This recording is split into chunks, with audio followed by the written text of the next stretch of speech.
मैं नहीं चाहता वैभव की जंग हो, क्योंकि जंग में तो हमारे भाई मरेंगे, फौजी हैं, मैं भी फौजी हूं, मैं कभी नहीं चाहता जंग हो। लेकिन कहीं ना कहीं हमें यह समझना पड़ेगा कि पाकिस्तान को सबक सिखाना पड़ेगा, वो इकोनॉमिक तरीके से, डिप्लोमेटिक तरीके से, मिलिट्री तरीके से, तीनों मिलकर। सिर्फ मिलिट्री तरीके से नहीं कि आप बोलें कि हमने पाकिस्तान के 3 टुकड़े कर दिए, 4 टुकड़े कर दिए, नहीं। It has to be a study plan. एक तरीके से आप लगातार, ये लॉन्ग टर्म चीजें हैं। डी एस्केलेशन नहीं हुआ है, मुझे नहीं लगता कि डी एस्केलेशन हुआ है। बॉर्डर पे अभी भी आग लगी हुई है और ये आग लगनी चाहिए और चारों तरफ से लगनी चाहिए। घेरिए पाकिस्तान को इंटरनेशनल पूरे बॉडीज में, घेरिए उनको, एग्रेसिवली घेरिए। अपने एम्बेसीज को दोबारा एक्टिवेट करिए, हाई कमीशन को दोबारा एक्टिवेट करिए, ठोकिए हर जगह से पाकिस्तान को, उनकी ट्रेड में, हर जगह से आइसोलेट दैट कर। सिर्फ ऑफिस नहीं खुल जाने चाहिए। आपने जब टिबेटन्स को आप लाए थे यहां पे 50s में, तो उनकी पूरी गवर्नमेंट इन एग्जाइल बनी थी। आपको यह करना चाहिए कि जितने भी सिंधी हैं, बलोची हैं, पश्तून हैं, आप दिल्ली में जमीन देके सरकार पैसा खर्च करे। 10 फालतू जगह हम लोग पैसा खर्च करते हैं, ये तो अच्छा काम है।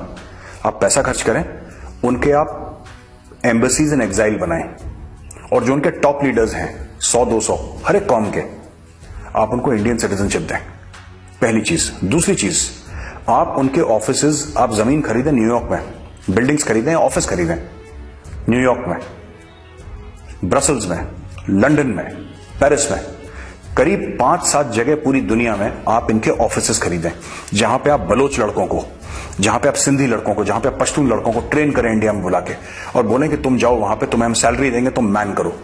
वहां से आप इंफॉर्मेशन वॉरफेयर करिए, आप वहां से लड़ाई लड़िए आप, वो ज्यादा जरूरी है। You have to put money, और ये पैसा ज्यादा नहीं, मैंने आपको क्या बोला, ये 1-2 रफेल में हो जाएगा। बलोचिस्तान का एक बलोचिस्तान हाउस करके उनकी बिल्डिंग होनी चाहिए न्यूयॉर्क में, उनकी बिल्डिंग होनी चाहिए वॉशिंगटन में, उनकी बिल्डिंग होनी चाहिए लंदन में, उनकी बिल्डिंग होनी चाहिए पेरिस में, उनकी बिल्डिंग होनी चाहिए बिल्कुल जहां पे ईयू की पार्लियामेंट है उससे 10 कदम दूर उनकी बिल्डिंग्स होनी चाहिए यहां पे। This must be funded by India. अगर आप एक एग्रेसिव पॉलिसी रखेंगे और लगातार आप लगे रहेंगे उस चीज में, पाकिस्तान घुटनों पे आ जाएगा। खोलिए एम्बेसीज आप 5-7 जगह पूरी दुनिया में। ऑस्ट्रेलिया में खोलिए एम्बेसी, क्या फर्क पड़ता है, खोलिए। साउथ अफ्रीका में खोलिए एम्बेसी, पूरे जगह इंफॉर्मेशन वॉरफेयर। इनको पैसा दीजिए और इनको बोल दीजिए कि आपका जो भी अटैच्ड है हमारी एम्बेसीज के साथ इनको अटैच कर दीजिए। एक बड़ी मुहिम चलानी होगी आपको हजारों करोड़ खर्च करने होंगे, लेकिन यह गारंटी है जिस दिन आपने कर दिया, 5 साल के अंदर पाकिस्तान का गला बैठ जाएगा। मैं लिख के दे रहा हूं आपको, पाकिस्तान का गला बैठ जाएगा, पाकिस्तान कुछ बोल नहीं पाएगा। ये लोग जो फालतू की बकवास करते हैं लंदन में कि कश्मीर डे सेलिब्रेशंस और यूएस में और लंदन में अपनी बसेस चलाते हैं, यही तो कर रहा है पाकिस्तान। इसके लिए पैसे चाहिए हमें, हमारे पास पाकिस्तान से 100 गुना ज्यादा पैसे। आप शुरू करिए, दिल्ली में करिए, वॉशिंगटन में करिए, हर जगह करिए, फैला दीजिए। Sindhi nationalism, Baloch nationalism, Pashtun nationalism, ये पाकिस्तान की फॉल्ट लाइन्स है। इन लोगों को गले लगाना जरूरी है।